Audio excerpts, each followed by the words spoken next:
I love the rainbow sprinkles. I love the maraschino cherries. In an era of kale smoothies, just give me the rainbow sprinkles and these maraschino cherries. Just bring it.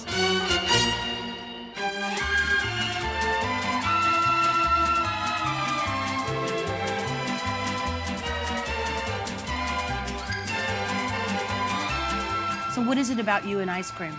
My dad started working here at Jann's in 1960 as a waiter, and he bought it in 1970.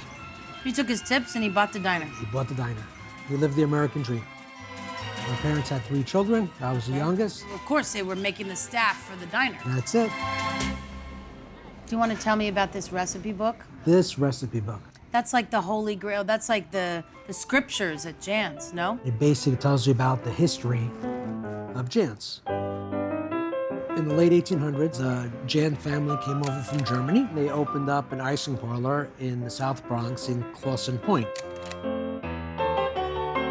It was a recreation area. It had an outdoor saltwater pool and an amusement park. I love that you add the saltwater pool. Go for a dip in the pool, come out on hot summer days. Your mouth is salty. What do you need? Ice cream. And then in 1923, he decided to open up 3 restaurants. All were in Queens. And the rest was history. That's for how many people? 1? Few more. The kitchen sink. Everything goes in there. What do you mean? Everything.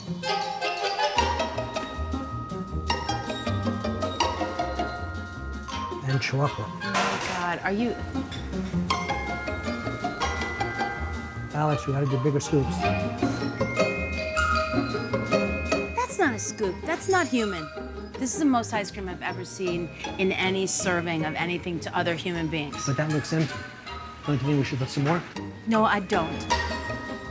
Look at how you're like 4 years old right now. But to me, that's the magic of ice cream. Everyone becomes a kid again. Okay, so now we have our toppings. Wait a minute, what was all that? That was like sauces, and now we're in toppings. Toppings. I like the way you're kind of geographically distancing everything, so you never get the same bite twice. Everybody has to get a bite of banana too.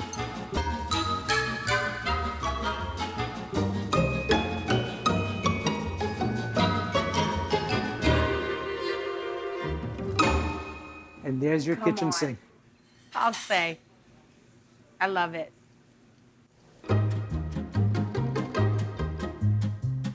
There's the tradition and the feeling of reminiscence you get when you come here. During a weeknight in the summer, I had this Little League team come in, and the coach comes in and he says, that's what I used to do growing up, you know, in the 60s and 70s. How many kitchen sinks that day? Oh, that day was 2 or 3.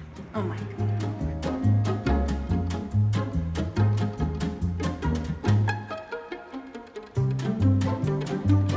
You don't say, I'm starving, I need to eat a bowl of ice cream. The emotional connection that people have, what is that? For everyone, it's different. Some people are feeling sad. People come in, cheer themselves, get a sundae, and it always brings a smile. Have other families celebrating a special occasion. To me, it's like the magic of ice cream. When people get together and they have ice cream, everyone's happy. Everyone's happy, and everyone's like a kid again.